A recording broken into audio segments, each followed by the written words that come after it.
प्रभु यीशु मसीह के जीवित पवित्र और सामर्थी नाम में एक बार फिर आप सभी को जय मसीह की धन्यवाद करते हैं। एक बार फिर प्रभु ने एक और दिन हमारी आयु को जोड़ा और इस पवित्र दिन में हमारे को सुबह उठाया और उसने हमारे हृदय में डाला कि हम एक कलीसिया के रूप में इकट्ठा होकर उसकी आराधना करें, उसकी महिमा करें, अपने होठों के बलिदान जो धन्यवाद के हैं उस तक पहुँचाएँ और सबसे बढ़कर जो है उसके वचन के द्वारा उसकी वाणी को हम सुनने पाएँ। प्रभु परमेश्वर ने खुद कहा है कि मैंने अपने बड़े नाम से बढ़कर अपने वचन को महत्व दिया है और ये महत्वपूर्ण वचन हमारे जीवन में परिवर्तन लाता है, हमारे जीवन में जो है एक अग्नि को उत्पन्न करता है, एक ज्योति को उत्पन्न करता है, एक प्रकाश हमारे अंदर लाता है जिसमें हम देख सकते हैं कि हमारे अंदर कोई परमेश्वर के विरोध की बात है कि नहीं। और दाऊद की तरह हम कह सकते हैं, प्रभु परमेश्वर जांच, अगर मुझ में कोई तेरे विरोध की बात है तो मुझे अपने आनंद के मार्ग में मेरी अगुवाई कर। और वो अगुवाई सिर्फ इन वचनों के द्वारा हो सकती है। यही वचन है जिन्हें पवित्र आत्मा जो परमेश्वर ने हमें दिया है हमें समझाता है, हमें सिखाता है। प्रभु यीशु मसीह ने यूहन्ना 14 में कहा कि जब वो आएगा तो वो तुम्हें जो मैं तुम्हें अभी कह रहा हूँ वो तुम्हें तब समझा देगा। और वो जो प्रभु ने कहा वो इन वचनों में है और जब हम ये वचन पढ़ते हैं तो वो पवित्र आत्मा हमें वो समझा देता है। हालेलुया। आज के दिन भी प्रभु की आत्मा हमारे बीच में है, हमसे बातचीत करने के लिए, अपना वचन, अपनी वाणी हमें सुनाने के लिए। हमें अपने आप को तैयार करना है प्रभु की उपस्थिति में कि हमारे हृदय की भूमि तैयार पाई जाए। जब वचन का बीज पड़े तो वो नाश ना हो बल्कि बहुत सा फल लाए, बहुत सा परिवर्तन हमारे जीवन में आए। हम प्रभु की समानता में, उसके स्वरूप में, उसके जो है हम स्वभाव में आगे बढ़ते जाएं और इस मार्ग में जहां हम परदेसी होकर रह रहे हैं, हम अपने स्वदेश की ओर जो है, जो हमारा निज देश है, उसकी ओर हम दृष्टि लगाए रहें और हमारा एक ही लक्ष्य हो, उस अपने स्वदेश में पहुंचना, अपने निज भाग को प्राप्त करना, जो परमेश्वर की सहायता के बिना, वचनों की सहायता के बिना, पवित्र आत्मा की सहायता के बिना हम नहीं कर सकते हैं। हमने वचन पढ़ा, पहला पत्र हमने वचन पढ़ा, पहला पत्र उसका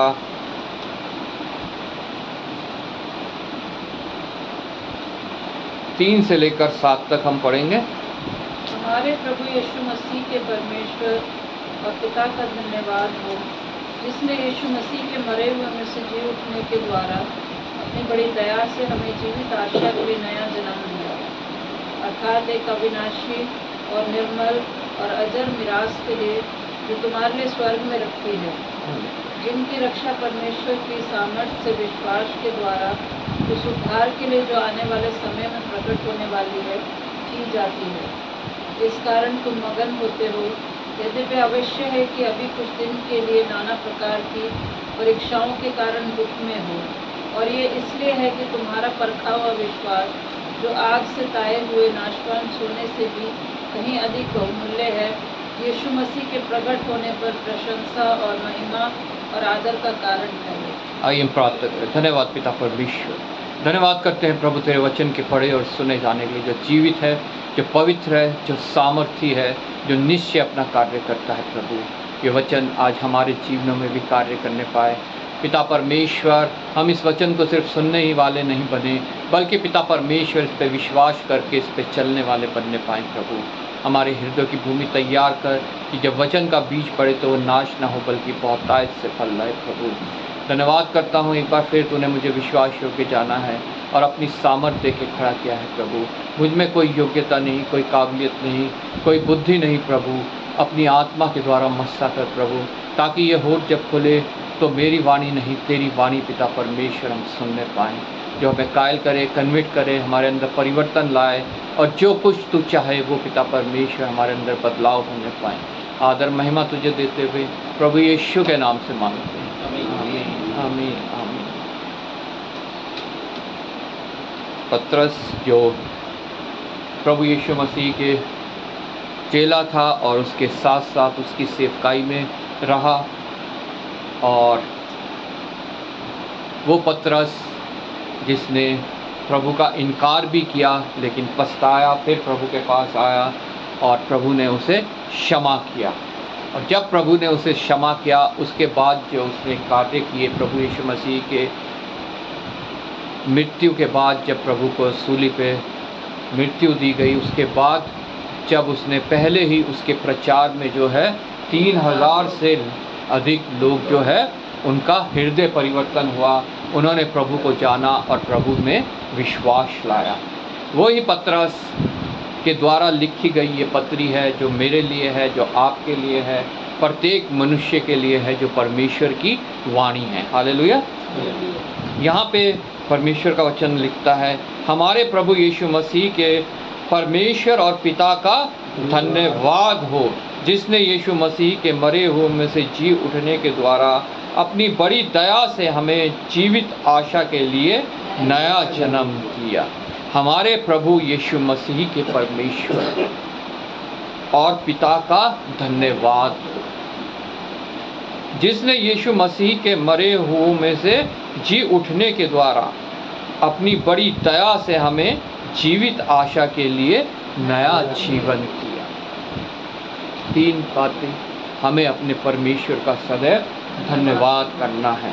दूसरी बात, हमें ये विश्वास करना है कि प्रभु यीशु मसीह मरे हुए में से जी उठा है, अब वो मुर्दा नहीं है, हमें उसे मुर्दों में नहीं खोजना है। हमें ये विश्वास करना है कि वो जीवित है और वो उसके द्वारा हमें एक जीवित आशा मिलती है। हालेलुया। प्रत्येक मसीह की एक जीवित आशा है कि जो परमेश्वर के बड़ी दया के अनुसार अपनी बड़ी दया से हमें जीवित आशा के लिए नया जन्म दिया। जब निकोदेमुस प्रभु यीशु मसीह के पास आया तो प्रभु यीशु मसीह ने उससे कहा, तुझ में कमी है, तुझे नया जन्म पाना अभी ज़रूरी है। उसने कहा, मैं अभी कैसे नया जन्म पा सकता हूँ, मैं तो एक बार अपनी माँ के गर्भ से निकल चुका हूँ, दोबारा कैसे वो नया जन्म मैं पा सकता हूँ। वहाँ पे प्रभु यीशु मसीह उसे समझा रहे थे कि नए जन्म का मतलब ये है जो हमारे अंदर एक जीवित आशा उत्पन्न करता है कि हम भी मरे हुए में से जिलाए जाएंगे। और यहाँ पे ये वचन, प्रभु का वचन कहता है कि बड़ी दया से हमें जीवित आशा के लिए नया जन्म दिया। वो नया जन्म हमें अपने आप से नहीं मिल सकता, उसके लिए हमें परमेश्वर हमारे प्रभु यीशु मसीह पर विश्वास करने की आवश्यकता है कि उसने वो मरे हुए में से जी उठा और बड़ी दया के अनुसार हमारे अंदर एक जीवित आशा उत्पन्न की। वो जीवित आशा जब हमारे अंदर उत्पन्न हो जाती है तब हम एक नया जन्म प्राप्त करते हैं। हालेलुया। और उसी के लिए हमें नया जन्म प्राप्त करना आवश्यक है और किसी बात के लिए नहीं। मनुष्य प्रभु यीशु मसीह के पास बहुत कारणों से आते हैं, अपने स्वार्थ को लेके आते हैं, इस पृथ्वी भर की समस्याओं को लेके आते हैं कि इनसे हमें छुटकारा मिल जाए।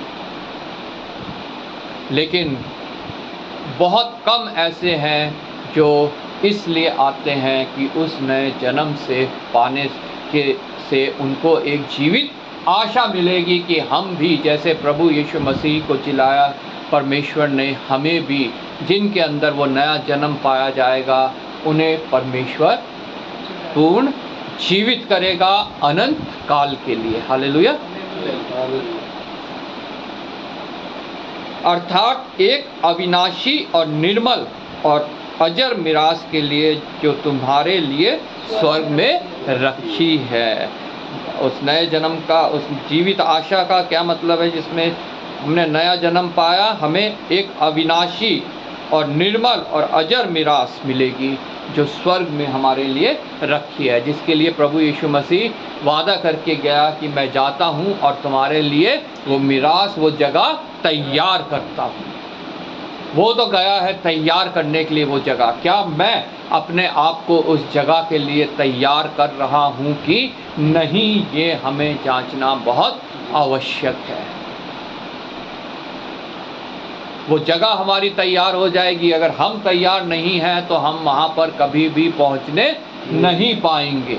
इसलिए हमें अपने, वो प्रभु अपना कार्य कर रहा है, हमें अपना कार्य करना बहुत आवश्यक है। कोई मुश्किल कार्य नहीं है। हमें यहाँ जगह तैयार करने के लिए सिर्फ 2 कार्य करना है, विश्वास और आज्ञाकारिता। हमें उस पर विश्वास रखना है और उसके आज्ञाकारी बने रहना है। हालेलुया। जो उसका वचन हमें बताता है, सिखाता है, उसकी आज्ञाएं क्या हैं। और वचन कहता है वो कठिन नहीं है, उसमें से कोई भी आज्ञा कठिन नहीं है कि हम उसे ना मान सके, हम उस पर अपना जीवन निर्वाह ना कर सके। जिनकी रक्षा परमेश्वर की सामर्थ्य से विश्वास के द्वारा उस उद्धार के लिए जो आने वाले समय में प्रकट होने वाला है की जाती है। इन बातों की रक्षा कैसे की जाती है? परमेश्वर के सामर्थ्य से विश्वास के द्वारा। परमेश्वर की सामर्थ्य को हमें ग्रहण करना है, हमें विश्वास करना है, हमें उसका आज्ञाकारी बने रहना है। तभी हम इस बात की रक्षा कर पाएंगे, इस बात को सुनिश्चित कर पाएंगे कि हम उस मिरास को प्राप्त करेंगे। हालेलुया। जो आने वाले समय में प्रकट होने वाली है, अभी वो प्रकट नहीं है। अभी हम इस संसार में हैं। आगे जब हम पढ़ते हैं, यहाँ लिखा है, इस कारण तुम मगन होते हो, यद्यपि अवश्य है कि अभी कुछ दिन के लिए नाना प्रकार की परीक्षाओं के कारण दुख में हो। वो मिरास अभी प्रकट नहीं हुई है।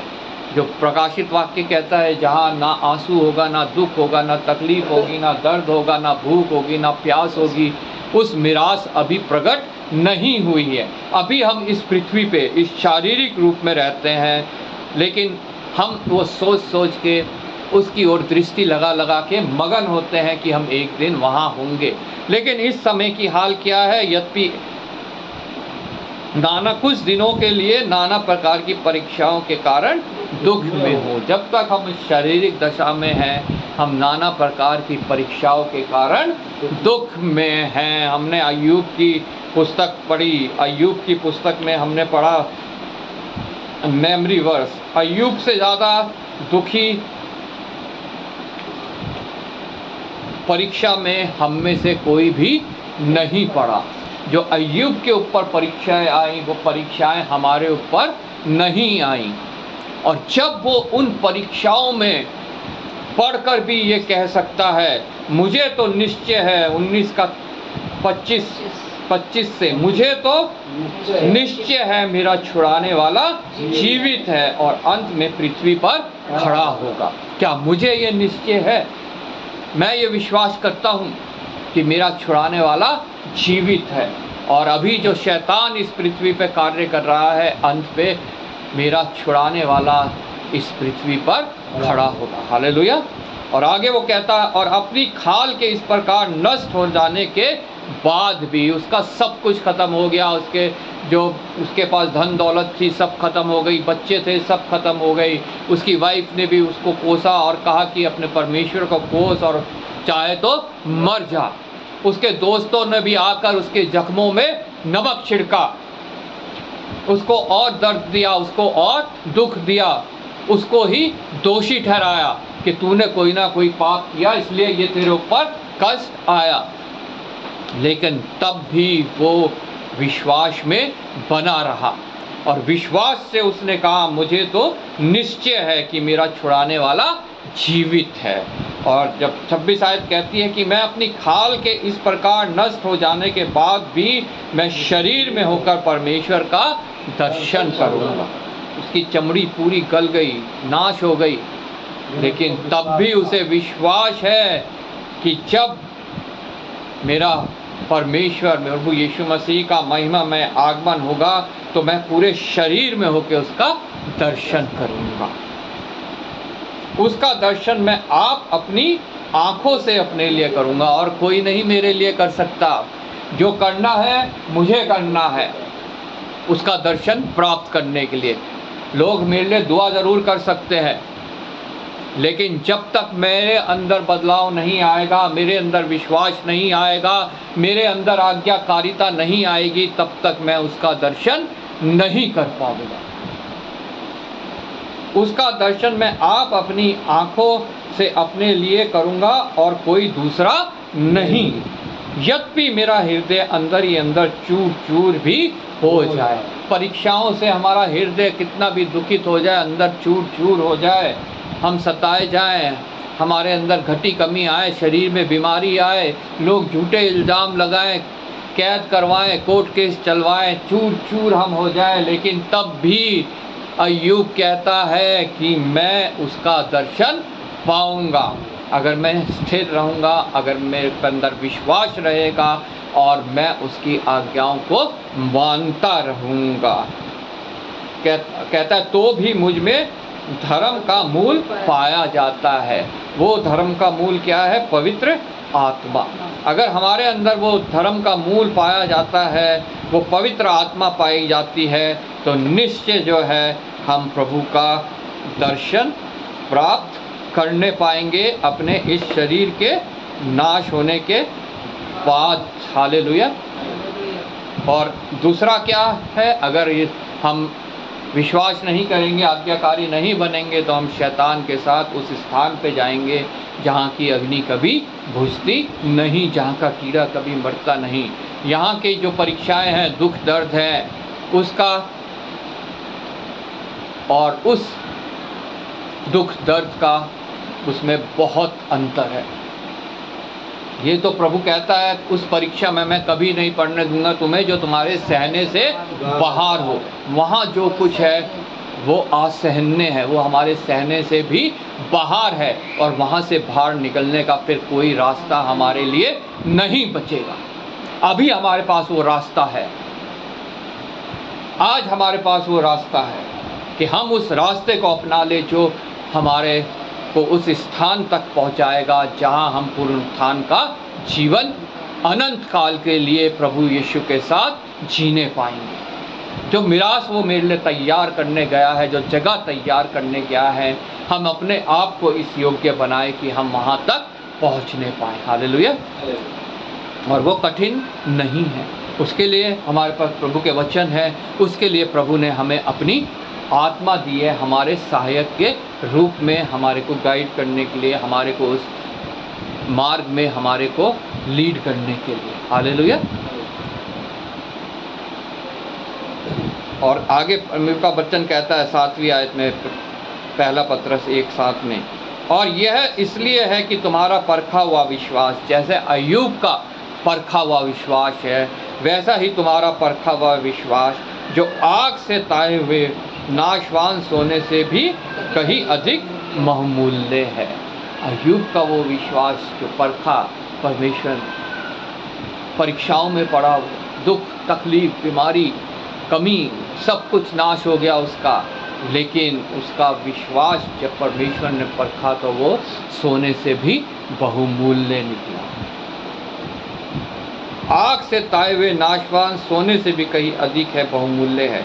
यीशु के प्रकट होने पर प्रशंसा और महिमा और आदर का कारण ठहरे। जब प्रभु यीशु मसीह का दोबारा महिमा में आगमन होगा तो ये हमारा दुख तकलीफ से निकलकर आग से ताया हुआ विश्वास उसके समक्ष हमारी प्रशंसा का, हमारी महिमा का और हमारी आदर का कारण ठहरे। हमें ह्याव हो उसके समक्ष जाने का, ना कि हम डरें कि हम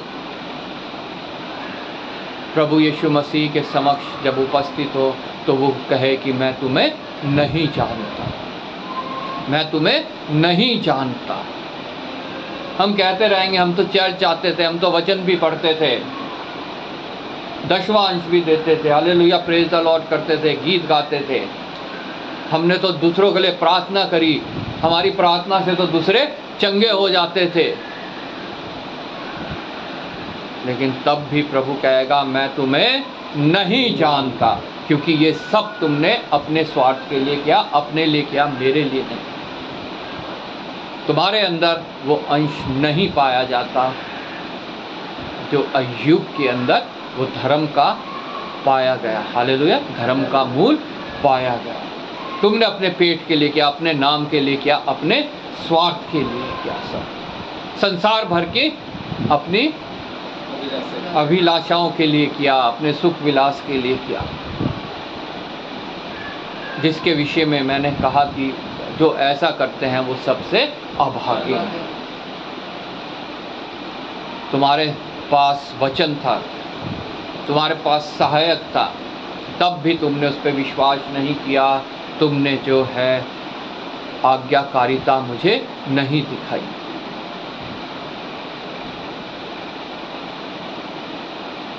और ये इसलिए है कि तुम्हारा परखा हुआ विश्वास और आग से ताए हुए नाशवान सोने से भी कहीं अधिक बहुमूल्य है, यीशु मसीह के प्रकट होने पर प्रशंसा और महिमा और आदर का कारण ठहरे।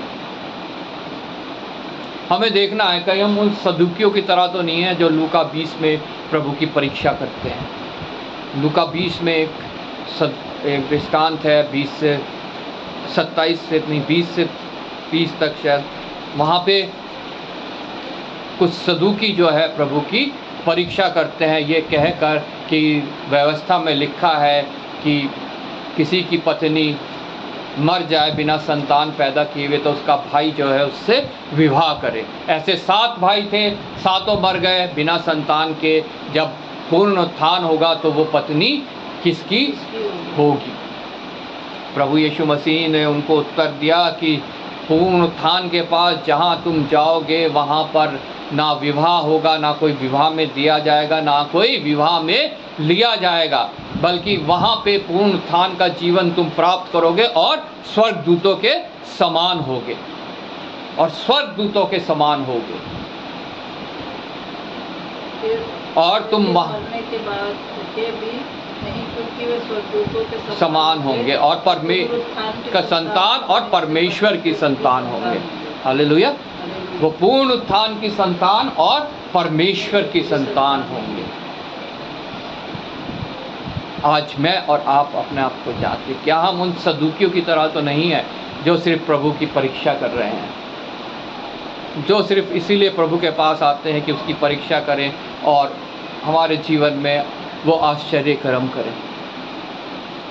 या हम पूर्ण उत्थान की संतान और परमेश्वर की संतान बनने के लिए, वो जीवन प्राप्त करने के लिए उसके पास आते हैं जिसका वादा उसने हमसे किया है। हालेलुया। जब हम पहला पत्रस 13 अध्याय जो मेमोरी वर्स हमने पढ़ी वहाँ पढ़ते हैं, इस कारण अपनी बुद्धि की कमर बांध कर, अपनी बुद्धि की कमर बांध कर और सचेत रहकर उस अनुग्रह की पूरी आशा रखो जो यीशु मसीह के प्रकट होने के समय तुम्हें मिलने वाला है। हालेलुया। अपनी बुद्धि की कमर कसकर, अपनी बुद्धि को तुम अपने इधर उधर उसके घोड़े मत दौड़ाओ, अपनी बुद्धि का इस्तेमाल मत करो, बल्कि उसकी कमर कसो। अपनी बुद्धि को परमेश्वर के वचन के लाइन में लाओ। परमेश्वर की बुद्धि को इजाज़त दो कि वो तुम्हारे लिए कार्य करे। अपनी बुद्धि की कमर कसकर, सचेत रहकर, और सचेत रहकर हमें अपने आत्मिक कोमा में हमें जीवन व्यतीत नहीं करना है, हमें आत्मिक सचेत रहना है। सचेत रहकर उस अनुग्रह की पूरी आशा रखो। कौन सा अनुग्रह? जो प्रभु यीशु मसीह के द्वारा उस पर विश्वास रखने से हमारे ऊपर होता है। उस अनुग्रह की पूरी आशा रखो कि यीशु मसीह के प्रकट होने के समय तुम्हें मिलने वाला है। हालेलुया। जब यीशु मसीह प्रकट होगा तो वो हमें मिलने वाला है। आज्ञाकारी बालकों के समान अपनी अज्ञानता के समय की पुरानी अभिलाषाओं के सदृश ना बनो। जो पहले हम करते थे उसके सदृश हम अब ना बने। पहले जहाँ हम जाते थे, जो खाते थे, जो पीते थे, जो कार्य हम करते थे प्रभु के विरोध के, झूठ बोलते थे, मूर्ति पूजा करते थे, नाना प्रकार के अंधविश्वास में फंसे हुए थे, उन सब बातों के अब दोबारा हमें अभिलाषी होने की आवश्यकता नहीं है। उसके सदृश हमें नहीं बनना है। प्रभु का वचन रोमियो 12 में कहता है कि दुनिया के सदृश ना बनो, बल्कि तुम्हारे आत्मा के नए हो जाने से तुम्हारा चाल चलन भी बदलता जाए। वो एक साथ नहीं हो सकता। उसके लिए हमें प्रभु की सहायता की आवश्यकता है, उसकी आत्मा की आवश्यकता है, और धीरे धीरे हमारा जो है चाल चलन बदलता जाता है। हालेलुया।